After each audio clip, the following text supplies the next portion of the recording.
dan Allah wannan alfarma ce za mu nema da duk wani mawaƙi da yake kan kujera a wurin nan muna so ya tashi ya tsaya. in ka san mawaƙi ba Idan ka san kai mawaƙi ne, dan Allah muna roƙon alfarma daga tashi ka tsaya. har da MC Na bayan nan har da MC ko sun tashi su tsaya ba har da MC zai iya tsaya ba so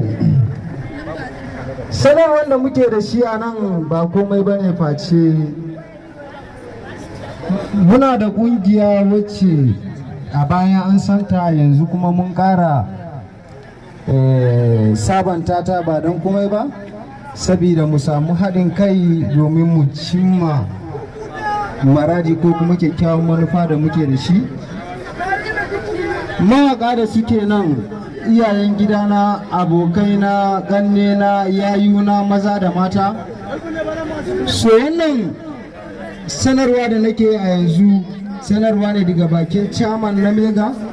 da kuma sakatare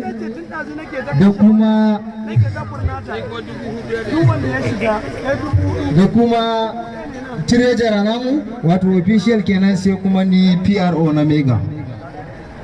Manyan mawaka mafi akasari muna zama mu tattauna mitin duk wani sati, so ƙananan mawaka da suke wurin nan yan uwana kenan don nima karami ne, so ranar lahadi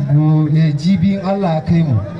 muna da zama a ofis mu na musamman da zai tafi da Allah a nema mai ruwan sha